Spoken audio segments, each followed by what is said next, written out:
ಗೀತಾ ಮಹಾತ್ಮೆ ಸಮಂ ಕಾಯ ಶಿರೋ ಗ್ರೀವಂ ಧಾರಯನ್ನಚಲಂ ಸ್ಥಿರಃ ಸಂಪ್ರೇಕ್ಷ್ಯ ನಾಸಿಕಾಗ್ರಂ ಸ್ವಂ ದಿಶಶ್ಚಾನವಲೋಕಯನ್. ಭಗವದ್ಗೀತೆಯ 6ನೇ ಅಧ್ಯಾಯದ 13ನೇ ಶ್ಲೋಕದಲ್ಲಿ ಧ್ಯಾನ ಮಾಡುವಾಗ ಹೇಗೆ ಕುಳಿತುಕೊಳ್ಳಬೇಕು ಎನ್ನುವ ಕುರಿತು ಭಗವಂತ ಹೀಗೆ ಹೇಳಿದ್ದಾನೆ. ಶರೀರ, ತಲೆ ಮತ್ತು ಕುತ್ತಿಗೆಯನ್ನು ನೇರವಾಗಿ ಇಟ್ಟುಕೊಂಡು ಮತ್ತು ದೃಷ್ಟಿಯನ್ನು ಸ್ಥಿರವಾಗಿ ತನ್ನ ಮೂಗಿನ ತುದಿಯಲ್ಲಿರಿಸಿ ಬೇರೆಲ್ಲೂ ನೋಡದೆ ಕುಳಿತುಕೊಳ್ಳಬೇಕು. ಶರೀರ, ತಲೆ ಮತ್ತು ಕತ್ತು ಸಮ ಮತ್ತು ಅಚಲವಾಗಿರಿಸಿದ ಮೇಲೆಯೂ ಕೈಕಾಲು ಮುಂತಾದ ಅಂಗಾಂಗಗಳು ಅಲುಗಾಡಬಲ್ಲವು. ಅದಕ್ಕಾಗಿಯೇ ಸ್ಥಿರವಾಗಿರಲು ಹೇಳಲಾಗಿದೆ.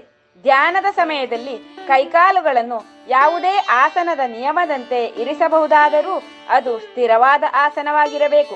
ಯಾವುದೇ ಅಂಗಾಂಗಗಳನ್ನು ಅಲುಗಾಡಿಸುತ್ತಾ ಇರುವುದು ಧ್ಯಾನಕ್ಕೆ ಉಪಯುಕ್ತವಲ್ಲ. ಶರೀರ, ತಲೆ ಮತ್ತು ಕತ್ತು ನೇರವಾಗಿ ಇರುವುದರಿಂದ ಶರೀರದಲ್ಲಿನ ಸಪ್ತ ಚಕ್ರಗಳು ಒಂದೇ ರೇಖೆಯಲ್ಲಿದ್ದು ದೀಪನಗೊಳ್ಳಲು ಅನುಕೂಲವಾಗುತ್ತದೆ. ಅಲ್ಲದೆ ಆಲಸ್ಯ ಮತ್ತು ನಿದ್ದೆ ಹತ್ತಿರ ಸುಳಿಯಲಾರವು. ಆಸನವು ದೃಢವಾಗಿರುವುದರಿಂದ ಶೀತೋಷ್ಣಾದಿ ದ್ವಂದ್ವಗಳಿಗೆ ಬಲಿಯಾಗದೆ ದೈಹಿಕ ಸ್ಥಿರತೆಯನ್ನು ಕಾಪಾಡಿಕೊಳ್ಳಬಹುದು. ಅದಕ್ಕಾಗಿ ಧ್ಯಾನ, ಯೋಗ ಮಾಡುವ ಸಮಯದಲ್ಲಿ ದೃಢವಾದ ಆಸನದಲ್ಲಿ ಕುಳಿತುಕೊಳ್ಳಬೇಕು ಎಂದು ಭಗವಂತ ಹೇಳಿದ್ದಾನೆ. ನಾವು ಬೆಳಗ್ಗಿನ ಸತ್ಸಂಗದಲ್ಲಿ ಗುರುಗಳ ಸಂದೇಶವನ್ನು ಕೇಳುವಾಗ ಇದೇ ರೀತಿ ಧ್ಯಾನ ಯೋಗದ ಸ್ಥಿತಿಯಲ್ಲಿ ಕುಳಿತು ಕೇಳಿದರೆ ಅದರ ಪೂರ್ಣ ಪ್ರಯೋಜನ ದೊರಕುವುದು. ಹರಿ ಓಂ.